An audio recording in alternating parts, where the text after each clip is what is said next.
Hablar de lugares mágicos y espeluznantes en México es muy difícil, ya que son incontables los lugares que presentan características de esta índole. Sin embargo, hay sitios que son icónicos y otros que se han colocado recientemente en el ojo del público. Iniciemos pues con la lista. Número 10. Isla de las Muñecas. La Isla de las Muñecas, ubicada en los canales de Xochimilco, se encuentra al sur de la Ciudad de México. La Isla de las Muñecas, originalmente propiedad de don Julián Santana, está repleta de viejas muñecas. Estas cuelgan en la casa de lámina y de los árboles. En su mayoría están cubiertas de telarañas e insectos. El lugar fue nombrado por vez primera durante la década de 1950, cuando el propietario comenzó a colgarlas como protección contra los malos espíritus. La leyenda asegura que una joven falleció ahogada, enredada entre los lirios del canal, y su cuerpo fue encontrada a las orillas de la chinampa de Santana. Don Julián comenzó a experimentar situaciones inexplicables, por lo que aterrorizado colocó muñecas que encontraba en la basura o en los canales de Cuemanco, con la idea de que éstas ahuyentaran el alma de la joven. En 1987 se realizó un rescate ecoturístico y se redescubrió la isla. El lugar obtuvo fama internacional a partir de varios reportajes, por ejemplo, de la ABC News. Panteón de Dolores. El Panteón Civil de Dolores es el panteón más grande de la Ciudad de México y es el de uso civil más antiguo de la misma, localizado al poniente entre la segunda y tercera sección del bosque de Chapultepec. El Panteón de Dolores fue fundado por William Benfield, un inglés adinerado que llegó a México en 1835 con el fin de que su esposa mejorara su salud con el clima mexicano. Su hija falleció y no le fue permitido enterrarla en el atrio de una iglesia debido a su fe anglicana. Prometió construir un cementerio de índole civil. Su deseo se vería realizado por su hijo Juan Manuel. Con la concesión del Panteón de Dolores, la esposa de Benfield fue Concepción Galloso y Mugarrieta, una de las fundadoras de la funeraria Eusebio Galloso.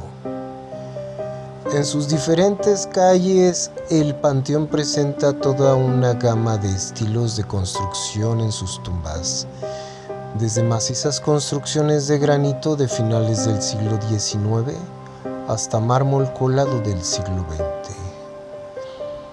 Aquí se encuentra la hoy llamada Rotonda de las Personas Ilustres y presenta toda una gama de tumbas con diseño de lo más variado, como la de David Alfaro Siqueiros, inspirada en su reconocida obra Prometeo.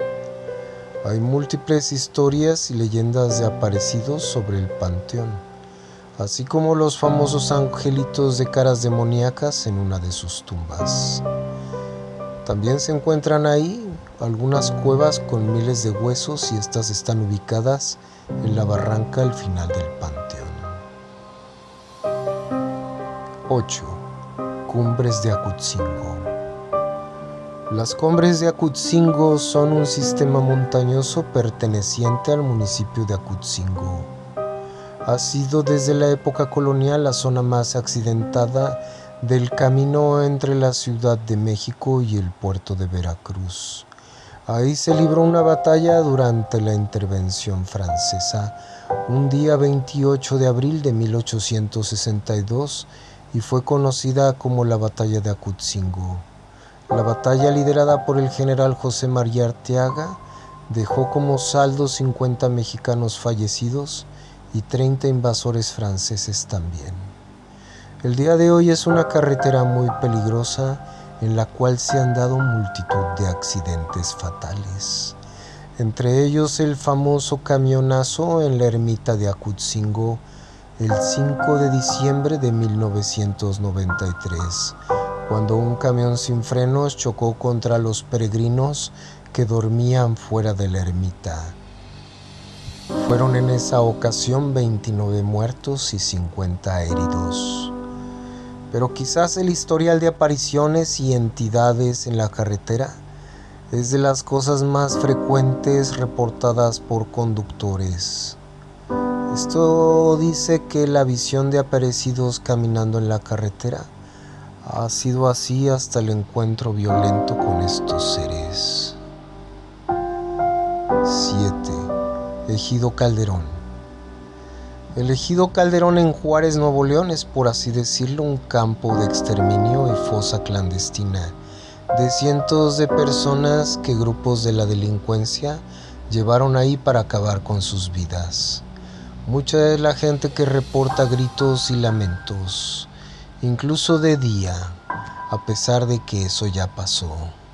Ahora es un tiradero clandestino con marraneras y monte. Es usual que quien camina por sus veredas se encuentre huesos humanos por aquí y por allá, así como ropa de las víctimas. La leyenda narra que incluso los cuerpos de algunos fueron descuartizados y su carne entregada a los puercos que ahí habitan. Por tal razón es un lugar en el que pasan hechos paranormales, dice la gente, como la aparición de una muchacha tatuada sentada en una brecha y que al acercársele y levantar la cara es la de una calavera descarnada que pregunta por quiénes la sacrificaron, o los gritos de los jóvenes malandros que fueron eliminados ahí. 6. Tienda La Popular, Chihuahua. La leyenda de la Pascualita nace de un maniquí de cuerpo esbelto y largo, sumamente elegante, que ha estado en la vitrina de La Popular desde el 25 de marzo de 1930. Fue en los años 70 cuando los rumores de que no era una muñeca de cera, sino una mujer surgieron. Se decía que en las noches algunas empleadas la habían visto moverse dentro del local e incluso muchos decían que le sonreía al pasar frente a la vitrina. Otros rumores señalan que se trata del alma de la dueña, quien al morir pudo entrar dentro de ese amado maniquí, ya que por algunos momentos han visto que hay venitas rojas en los ojos y que sigue con la mirada a la gente. Otra versión de la leyenda de la Pascualita cuenta que este maniquí llegó a la tienda después de que la hija de doña Pascuala falleciera. Era impresionantemente similar físicamente y se dice que esta bella joven se iba a casar y murió al ser picada por una araña viuda negra. La gente dice que doña Pascuala quedó tan afectada con esta pérdida que la mandó momificar. Así que la colocó en el aparador de la tienda para estar siempre junto a ella. 5. Casa de los Tubos en Monterrey. La Casa de los Tubos es una icónica edificación en Monterrey, Nuevo León, conocida por su peculiar arquitectura y por la leyenda en torno a ella. Se le conoce como la Casa de los Tubos debido a que su fachada original asemeja a varios tubos verticales atribuidos a la necesidad de movilidad para la hija del dueño, conforme a la leyenda que gira a su alrededor. Los detalles varían según la fuente, sin embargo, la historia sigue la misma fórmula. El relato comienza con un padre preocupado por su hija que llega a Monterrey. Se desconoce su procedencia o el paradero de la madre. La hija no tenía capacidad de caminar, por ende dependía de una silla de ruedas para moverse. Ante esta situación, el padre decidió construir una casa donde su hija pudiera moverse con libertad sin ayuda de alguien. Contrató un arquitecto quien diseñó la casa con estructuras tubulares y rampas, facilitando el movimiento de la niña. Según estos relatos, un trabajador inexplicablemente cayó de lo más alto de la casa hacia su muerte. Poco después, un segundo albañil cayó de una ventana de la construcción sin explicación alguna. Y antes de morir parece que dijo: no quiere que estemos aquí. Un día el padre llevó a su hija a la construcción para mostrarle el avance y levantarle el ánimo. De algún modo la niña llegó con silla de ruedas al piso más alto y desde ahí cayó. El padre días después se suicidó. Esto causó que la construcción se detuviera y que permaneciera abandonado por los siguientes 40 años. Fue entonces que los rumores empezaron a surgir entre los vecinos, quienes atestiguaban escuchar lamentos provenientes de la casa. Incluso podían observar en algunas noches la silla de ruedas, si es que estaba ahí la niña. La casa ya fue demolida y se construyó un edificio. 6. Hotel Nazas. Se trata de un hotel ubicado en la ciudad de Torreón. Data de los años 50 del siglo XX. En él se hospedaron diversas personalidades, artistas, políticos y gente de poder. Ahí llegaron los personajes más encumbrados a nivel nacional que iban a Torreón por alguna situación. De hecho, la alta sociedad de Torreón también tenía ahí su lugar de reunión en una terraza. Los años pasaron y el hotel perdió su glamour, por alguna razón que desconozco, y fue cayendo en el abandono. Finalmente se convirtió en un hotelucho semi-abandonado con pisos enteros vacíos en perpetua remodelación, con servicios pésimos y elevadores descompuestos casi crónicamente. Era usado mayormente por agentes viajeros, policías y todo aquel que ocupaba hospedaje barato. Los eventos paranormales han sido numerosos. Se dice que varias habitaciones están clausuradas por las actividades paranormales y de poltergeist que ahí se han presentado.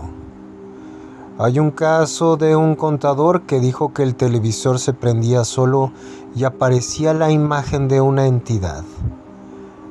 Parecía que quería salir del aparato y que a pesar de apagar la televisión, ésta se volvía a encender sola, aún desconectada. El ente sonreía de forma macabra y era imposible borrarlo de la mente del contador. Los empleados del hotel recibieron el reporte, acudieron, cambiaron al contador de habitación y solo cerraron la habitación con llave. Pareciera que ya estaban acostumbrados a estos hechos. Como dato curioso, el contador murió poco después de alcoholismo, ya que no superó esta difícil experiencia. Número 3. Catacumbas del Monasterio del Desierto de los Leones. Hay pocos lugares que logran dejar la sensación de una realidad no ubicada en el tiempo, y ese lugar bien podría ser el Monasterio del Desierto de los Leones. Hay unas catacumbas que eran usadas por los monjes. El sótano del convento, también conocido como el laberinto oscuro o catacumba, se esconde bajo el claustro y fungía originalmente como un almacén de agua. No obstante, numerosas leyendas aseguran que ahí ha tenido lugar varios eventos espeluznantes. Por un lado, se dice que este lugar era un sitio de castigo para los monjes que incumplían los votos de su orden. Por otro lado, aseguran que en este sitio enterraron varios cuerpos durante la época independentista, además de que ahí habrían resguardado algunos presos de la revolución. Por otra parte, se dice que quienes cuidan los alrededores del parque aseguran escuchar no solo lamentos, sino rezos constantes provenientes del túnel y las estrechas celdas donde dormían. Número 2. Edificio de la Santa Inquisición. Dentro de este edificio vivieron los inquisidores y demás ministros. Debieron ser muchos para cubrir las diversas actividades. El edificio también albergaba a los temidos calabozos de la cárcel, conocidos como la Perpetua, así llamada por razones obvias, y que daba nombre a la calle con la que hacía esquina. Sus celdas eran tan escondidas y secretas que casi nadie en su momento hubiera podido localizarlas. El tribunal religioso, ámbito de tormentos y otras leyendas, dejó de existir en los primeros días de junio de 1820. Después el palacio tuvo diferentes usos que comenzaron a borrar su siniestro recuerdo. En 1854 fue cuando los profesores de la Academia de Medicina lo adquirieron para instalar ahí su sede. Número 1. Para el número 1 hemos dejado algo que en la realidad se ha convertido en el Triángulo de las Bermudas mexicano. El metro de la Ciudad de México. Sus 195 estaciones en la capital mexicana en los últimos años han sido testigos de extrañas desapariciones. Al menos 153 personas durante 4 años. El año pasado y en lo que va de este se abrieron 43 investigaciones de usuarios que fueron vistos por última vez en las instalaciones de este transporte público, según informó la Procuraduría de Justicia Capitalina. Hablar del metro de la Ciudad de México es hablar de un universo de acontecimientos. Ahí suceden hechos de todo tipo y, por supuesto, hechos paranormales. Hay leyendas urbanas acerca, por ejemplo, del vampiro de Barranca del Muerto o de las apariciones de entidades de niñas en Metro Pantitlán. Pero quizás lo más significativo es la desaparición de cientos de personas dentro de sus instalaciones y de los vagones aún en movimiento. Hay más de 153 casos sin resolver de gente que entró ahí y jamás salió. El metro simplemente se los tragó. Se habla de bandas de la delincuencia que los hubieran secuestrado para venta de órganos o prostitución, cine snuff o incluso canibalismo. Existen casos documentados y fichas de búsqueda. El mismo personal del sistema de transporte colectivo ha desaparecido en los túneles. Se habla de gente que vive debajo de la ciudad y que ahí existe un submundo. Pero de momento todo esto queda en el misterio. Yo soy Visper. Esto es el Show del Terror. Si te ha gustado, dale like, suscríbete y comparte, que con eso me ayudas mucho. Hasta la vista, mis estimadas criaturas de la noche.